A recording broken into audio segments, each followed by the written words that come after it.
नमस्कार प्रेक्षकांनो, आज आपण बघणार आहोत ठरलं तर मग मालिकेच्या 3 जुलैच्या भागामध्ये. कारण आता प्रेक्षकांनो भाग थोडा मोठा झाला आहे बरं का, म्हणजे 45 मिनिटाचा झालेला आहे. हे तर तुमच्या लक्षात आलंच असेल. राकेश आणि सचिन गाडीमध्ये बसून ड्रिंक करताय प्रेक्षकांनो, आणि राकेश मोठ्या याच्याने सांगत असतो की आता प्लॅन आपला सक्सेसफुल झाला आहे आणि गाडी अशी ब्रेक फेल झाल्यानंतर अशी पडेल वगैरे. आणि सचिन एक खुश होत असतो की चला एकदाचा तर सायली आणि अर्जुनचं मॅटर क्लोज झालं आणि आता आपल्याला फोन यायला हवा होता, असं सचिन त्याला म्हणत असतो. पण अजून माहिती कसं पडलं नाही रे. राकेश लगेच म्हणतो, अरे तो रस्ता इतका सामसूम आहे ना, तर थोडा वेळ लागेल बाबा. ते पोलीस स्टेशनला जातील, अजून जे फोन लागत नाही वगैरे काहीतरी सांगतील ना कारण. तितक्याच राकेशच्या मोबाईलवरती त्याच्या आईचा म्हणजे सुमनताईचा फोन येतोय आणि ते दोघं इतके खुश होतोय आणि तो सिरियसमध्ये आवाज काढतोय राकेश आणि म्हणतो, काय झालं ग मामा. तितक्यात कुसुमताई म्हणत असते की अरे अर्जुन आणि सायले अजून नाही रे आले, त्यांचे फोनही नाही लागत आहे, तू तपास कर बरं का त्यांचा. राकेश म्हणतो, हो हो तू टेन्शन घेऊ नको, मी करतो बरं का, अगं येतील ते. राकेश हे ऐकून इतका खुश झालो प्रेक्षकांना की त्याच्या आनंदाचा आता सुमारच राहिलेला नाही. आणि तितक्यात लगेच अर्जुनचा आवाज येतोय. आम्ही आलो असं म्हणत असतानाच राकेशच्या चेहऱ्यावरचा तर रंगच उडलाय, कारण फोन चालू आहे प्रेक्षकांनो. आणि अर्जुन सायलीला लहानपणी जे केक भरवत असतो, तर जेव्हा सायली दारात पाय ठेवते ना, तिला एक एक गोष्ट आठवत असते लहानपणीची. आणि ती म्हणते, हे माझं घर आहे.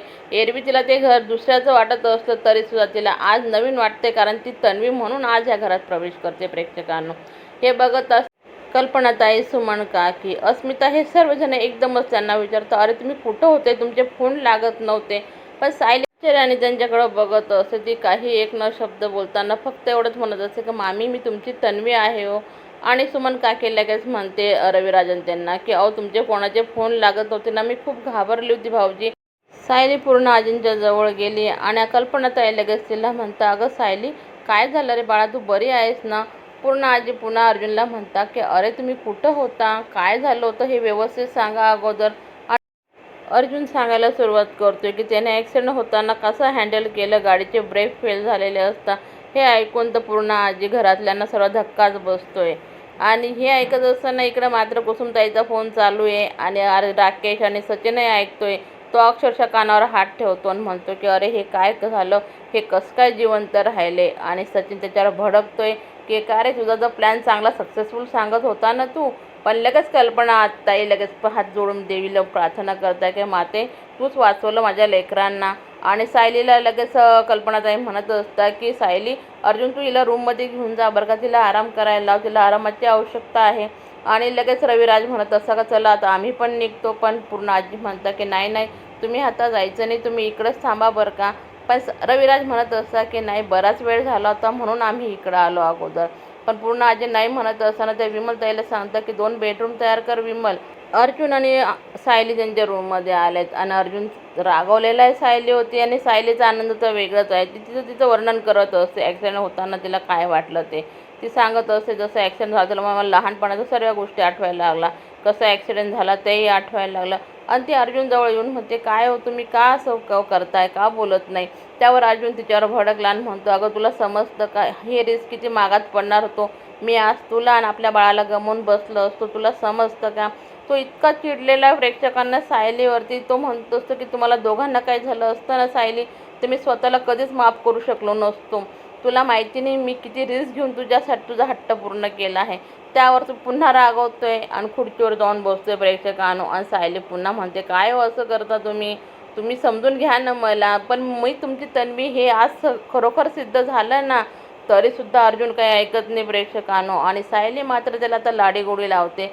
ठीक आहे बाबा माफ करा मला, चुकलं माझं, मी इथून पुढे तुमच्याकडं कुठलाही हट्ट करणार नाही असं म्हणून पुन्हा अर्जुन दुसऱ्या बाजूने तोंड फिरवतोय. पुन्हा सायली त्या बाजूने येते प्रेक्षकांनो. आणि अर्जुन मात्र रागातच आहे बरं का. ती म्हणते, ठीक आहे बाबा तुम्ही म्हणत असताल ना तर मी तर उठक बशक घालते, चालेल ना तुम्हाला तसं. मग ती लगेच तिच्या बाळाला पोटावर हात ठेवून सांगत असते, हे बघ बाळा तुझे बाबा रागवलेत ना, मग आता तुला थोडासा त्रास सहन करावा लागेल बरं का. कारण आता उठक बशक घालायची आहे, तुझे बाबा मला माफ करत नाही ना, मग त्यांचा राग कसा जाणार बरं का. हे थोडंसं अर्जुनला एक थोडंसं कठीणच वाटलं, कारण त्याला असं वाटतंय की सायली खरोखरच उठक बशक घालते. ती मुद्दावून कानाला हात लावून 1-2 म्हणते प्रेक्षकांनो. तितकंच अर्जुन जोरात उठतो आणि म्हणतो, हे बघतो आणि म्हणतो, अरे इथं उभीच आहे, काय सायली असं. ती म्हणते मग काय करणार, तुम्ही ऐकतच नाही आहे. अहो समजून घ्या ना, सोडा ना आता हा विषय, मी पुन्हा नाही ना असा हट्ट करणार तुमच्याजवळ, समजून घ्या ना प्लीज, समजून घ्या ना मला, असं ती सांगत असते.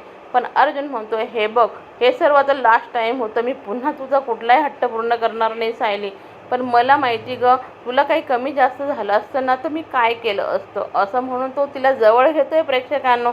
आणि पण तोही म्हणतोय की शेवटी मला माझी तन्वी मिळाली. आणि सायली म्हणते की मला माझा अर्जुन मिळाला. आणि तितक्या तिच्या फोनवरती कॉल येतो. तो कॉल असतो आश्रमातल्या कुसुमताईंचा. आणि कुसुमताई तिला म्हणत असता, सायली तू आता लगेच येशील का गं. पण सायली विचारायचंच असते तो पण अर्जुन म्हणतो चल काहीतरी इमर्जन्सी असली पाहिजे. आणि जेलमध्ये मात्र नागराज राकेशवरती खूप भडकलाय प्रेक्षकांनो. तो त्याला मारायला घेतो. तो म्हणतो का रे तुला काही अक्कल आहे की नाही, मला असं वाटतं की तू विदेशात असल्यानंतर काहीतरी शिकून आला असेल, तुझा प्लॅन तू एवढा सांगत होता ना तू सक्सेसफुल होईल, आणि मग काय झालं, का नाही झालं, का आणि तन्वी अर्जुन हे सर्व सही सलामत घरी वापस आले. त्याच्यावर तो लगेच म्हणतोय अहो माझं सोडा हो, पण 30 वर्षापूर्वी तुम्ही पण तर प्लॅन केलाच होता ना, तुमचा तर प्लॅन सक्सेसफुल झाला नव्हता ना, असं म्हणतात. बरोबर नागराजाच्या कानफटीमध्ये मारतोय प्रेक्षकांनो. त्यावर सचिन म्हणतो की अरे जे झालं ते झालं, ते सोडा आता, पुढचा प्लॅन काय करायचं हे लक्षात घ्या. अर्जुन आणि सायली आश्रमामध्ये आले. सायली मधुभाऊंना म्हणत असते की मधुभाऊ तुम्ही आता मला सांगशाल ना मी कोण आहे ते. त्यावर लगेच अर्जुन आहे आणि कुसुमताई त्यांच्याकडे बघत असता, कारण कुसुमताईला थोडं टेन्शनच आलं आहे की हे कशाविषयी बोलताय. आणि मधुभाऊ लगेच सायलीला म्हणत असतं की हो सायली, तू सायली नसून तू तन्वी आहे, तू किल्लेदारांची मुलगी, असं ते सांगत असतात. सायली हे ऐकलं तिच्या डोळ्यातले अश्रू थांबत नाही प्रेक्षकांनो. आणि तितक्यात अर्जुनच्या मोबाईलवरती एक मेसेज येतो. आणि तो मेसेज वाचत असताना सायलीला म्हणतो की अगं DNA चे रिपोर्ट आले गं सायली. हे ऐकता जरूर सायली म्हणते मग सांगा ना लवकर काय आहे, सांगा हो लवकर, माझ्याकडनं नाही राहावल्या जात. त्यावर अर्जुनच्या चेहऱ्यावरचं हसूच आपल्याला सांगते प्रेक्षकांनो की बातमी ही 100% आनंदाची आहे. आणि लगेच अर्जुन म्हणतो सायली अगं प्रतिमा आत्यांचा तुझा DNA 100% मॅच झाला आहे. सायली म्हणते की मला आता माझी खरी ओळख समजली, म्हणजे आता हे 2 पुरावे आपल्याकडं आहे, एक म्हणजे मधुभाऊ आणि दुसरे म्हणजे DNA चे रिपोर्ट. ती लगेच म्हणते मधुभाऊ आम्ही येतो. आणि सायली अर्जुनला म्हणत असे चला बरं का लवकर घरी, मला असं झालं की मी कधी सर्वांना ही गोष्ट बातमी सांगेल. पण अर्जुन म्हणतो नाही नाही, इतक्या सहजासहजीने सांगायचं, अजून तरी सांगायचं नाही. पण सायली म्हणते अहो असं काय करता. पण अर्जुन म्हणतो की अगं ही बातमी इतकी गोड आणि इतकी आनंदाची आहे ना, तिचा ना आपण सोहळा करू, असं म्हणून तो अर्जुन सायलीला सांगत असतो. आणि माझ्याकडे एक प्लॅन आहे आणि तो प्लॅन आपण सक्सेसफुल करणार आहोत सायली. तर सायली म्हणते जे काय करायचं असं ना तुम्ही लवकर करा बरं का. पुढील भागामध्ये आपण बघणार प्रेक्षकांनो, राकेश गेलाय प्रियाला भेटायला जेलमध्ये. आणि तो तिला सांगत असतो हे बघ प्रिया, सायली हे तन्वी आहे हे आता सिद्ध झालं आहे. आणि आपण हे पण बघतोय प्रेक्षकांनो की अर्जुनने जो प्लॅन केला आहे ना तो प्लॅन इतका सक्सेसफुल आहे. आणि त्या तो ड्रेस सायलीने घातला आहे ना, अरे बापरे जबरदस्त दिसतोय तिला. आणि तो जेव्हा तिला सांगतोय सर्वांना की सायली हीच तुमची तन्वी आहे, तर सर्वांना आश्चर्याचा धक्काच बसतोय प्रेक्षकांनो. पण तुम्ही काही म्हणा प्रेक्षकांनो, सायली मात्र जबरदस्त इतकी स्वीट दिसते ना की असं वाटतं की तिला बघतच राहायला हवं. चला तर प्रेक्षकांनो, व्हिडिओ आवडला असेल तर माझ्या व्हिडिओला लाईक करा, चॅनलला सबस्क्राईब करा. धन्यवाद.